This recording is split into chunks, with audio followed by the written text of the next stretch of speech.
Bonjour à toi, cher spectateur. Escape from the 21st Century de Yang Lee. Ça fait partie des sorties sur lesquelles j'étais un peu intrigué, mais où je savais pas grand-chose du long métrage. J'avais vaguement vu quelques images traîner à gauche ou à droite. L'idée me semblait intéressante. L'affiche, je la trouvais très cool. J'avoue que l'affiche, c'était la partie qui me titillait un petit peu le plus. Donc, pourquoi pas?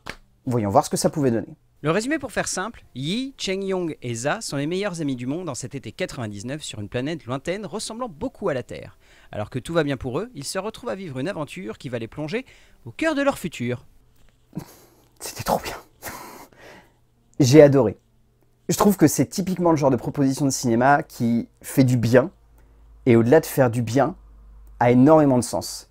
Sonne comme riche, sonne comme fun, sonne comme entraînant, et pas juste un moment de pur divertissement, mais arrive à amener juste ce qu'il faut de densité et d'intensité pour que on se laisse complètement embarquer dedans. C'est typiquement le genre de long métrage où je ressors en me disant j'ai vu un auteur à la fois prendre du plaisir et me transmettre ce plaisir.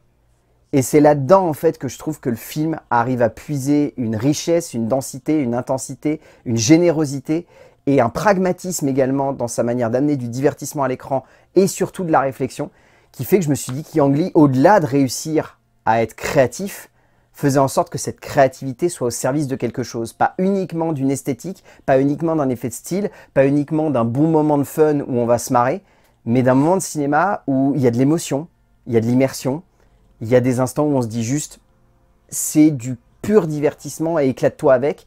Et il y a d'autres moments où on se dit il y a quand même un poids, il y a quand même un message qui est traduit par ce film sur plein de choses, notamment sur comment on gère son propre avenir et comment est-ce qu'on comprend qu'on fait des erreurs et qu'on peut peut-être essayer de les rattraper. Et c'est là-dedans, je trouve, que le cinéaste chinois arrive à livrer un moment de cinéma où on se dit c'est fun, mais pas que. Pas facile de créer un délire, car au fond, dans cette base même de conception et de création cinématographique réside une problématique profonde, celle de tomber dans une caricature et une facilité créative qui fasse qu'un auteur s'éclate, mais que le spectateur ne partage pas totalement son énergie. Yang Lee nous offre un film explosif, déjanté, fou même et divertissant, mais surtout nous offre une œuvre complète, riche, dense et prenante, qui ne manque pas de peps et même avant tout de créativité, donnant lieu à une œuvre géniale, entraînante, qui vous fera sauter de votre fauteuil tant elle est jubilatoire et fun, car il est évident qu'au-delà d'être un bon délire, c'est une œuvre gargantuesque et totale même par moments. En termes d'écriture, moi ce que j'aime bien, c'est qu'Yang Lee cherche vraiment à jouer avec nous. Le film part sur une base où, personnellement, vu que je savais quasiment rien du long métrage, j'étais en train de me dire « Ah tiens, c'est mignon ». Il décide de nous placer un univers un petit peu extravagant où on n'est pas sur la Terre, mais on est sur une autre planète, mais ça ressemble quasiment à la Terre. On est quand même en 1999, en plein été. Donc il y a un côté un peu teen movie qui s'installe avec ces trois personnages qui sont reliés les uns aux autres. Il y a un petit love interest au milieu, donc ça amène une couche de réflexion supplémentaire et ça amène juste un petit côté immersif. Il y a une baston. Ouais, pourquoi pas? Et d'un seul coup, le film explose et part dans quelque chose de beaucoup plus dense, essaye d'amener une dramaturgie qui va beaucoup plus loin. Et c'est là, je trouve, que le film est hyper créatif, hyper inventif et généreux, tout simplement. Et c'est peut-être là-dedans, je trouve, que le film arrive à puiser une force et une intensité qui, moi, me plaît beaucoup. Et à partir de là, on peut avoir plein d'interprétations, mais je trouve que le film parle avec beaucoup de justesse du poids de la parentalité et de l'innocence de l'adolescence, plongé directement dans le monde de l'adulte. Alors si je devais tout de suite pointer du doigt un point négatif, c'est que je trouve que l'antagoniste est mal maîtrisé et que notamment elle a un plan qui certes est supposé avoir un degré de lecture par rapport à son rôle de parent et par rapport aux erreurs du passé qui peut être intéressant, mais qui manque de finesse, de subtilité et de concret et fait que du coup c'est pas assez impactant sur le spectateur. Mais ça serait oublié que derrière, je trouve que sa situation amène un nouveau poids et une nouvelle lecture par rapport à l'aventure des personnages qui fait que finalement, on est prêt à laisser passer ça parce qu'on trouve que ça amène de la rondeur à certaines thématiques qui sont abordées par rapport aux héros, qui eux par contre sont extrêmement bien construits, ont un impact émotionnel sur nous qui je trouve est très riche et très fin et surtout fonctionne.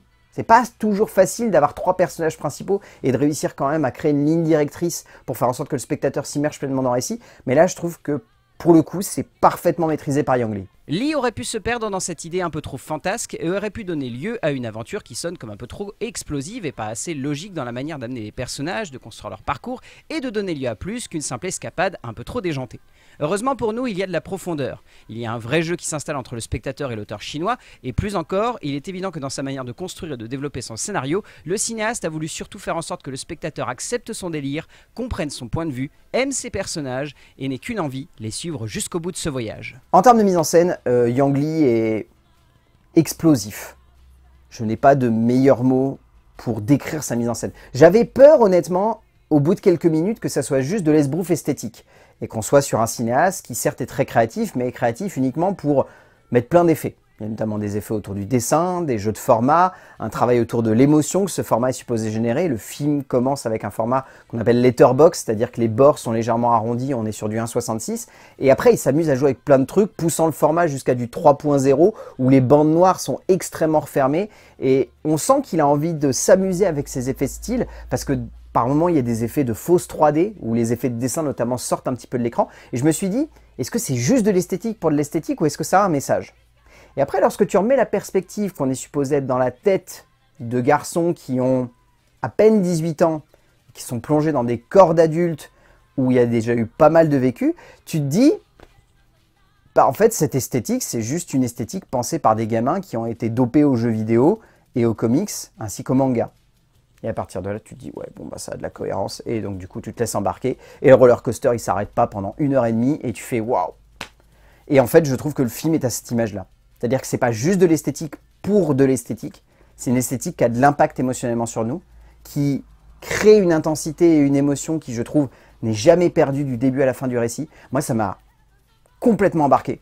J'adore ce film, je le trouve très créatif et au-delà de sa créativité, je le trouve hyper intense émotionnellement et très prenant. C'est un moment de cinéma devant lequel j'étais constamment en train de me dire, je vois un metteur en scène qui me partage à la fois son envie de vouloir rendre hommage à plein de choses, et pas uniquement du cinéma, de la musique, du clip, de la pop culture de manière générale, et qui arrive à amener en plus cette couche de partage, de cette envie de vouloir faire en sorte que le spectateur, au-delà du fun que le cinéaste peut prendre, le spectateur, il le prend entre ses mains et il s'éclate aussi. Et il y a vraiment des moments où j'étais complètement galvanisé, je me marrais, j'étais pris émotionnellement.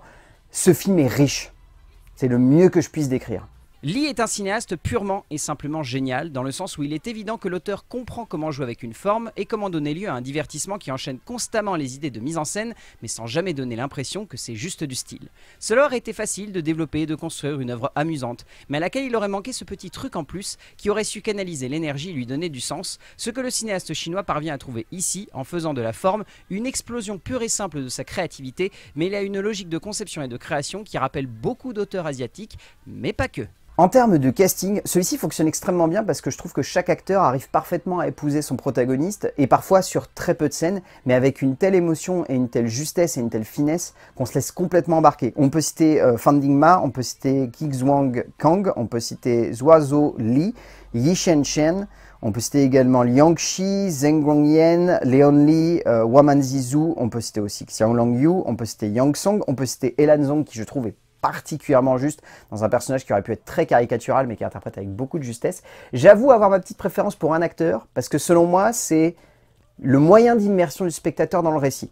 C'est pas une coquille vide, mais c'est un protagoniste qui est plus ouvert émotionnellement et qui nous permet de rentrer dans le récit, et je trouve que l'acteur notamment arrive parfaitement à le camper. Ruoyun Zhang est pour moi celui qui ressort le plus de cette œuvre, l'acteur apportant énormément à ce personnage de Za, qui devient au fur et à mesure de l'avancée du récit, le vrai héros central de cette œuvre. Au bout du compte, Escape from the 21st Century est une pépite. Je ne vois pas comment mieux vous le décrire. Foncez le voir, vous allez prendre un pied monumental, vous allez être embarqué, vous allez voir un film qui est un ovni, pur et dur, le genre de moment de cinéma devant lequel on est estomaqué. J'ai conscience que c'est malheureusement le genre de film qui va pas sortir dans beaucoup de salles. Mais, vraiment, je vous pousse à être curieux. Si vous voyez qu'il passe pas loin de chez vous, foncez. Vous allez vous prendre une petite claque, vous allez passer un moment de fun, vous allez vous éclater devant le long métrage, vous allez ressortir en vous disant qu'est-ce que c'est que ce truc, et je pense que vous allez vraiment découvrir une œuvre de cinéma qui va vous plaire, qui va vous embarquer, et je pense que vous aurez très envie de revoir. Donc Escape from the 21st Century de Yang Lee, foncez, j'ai pas mieux à vous dire. A plus.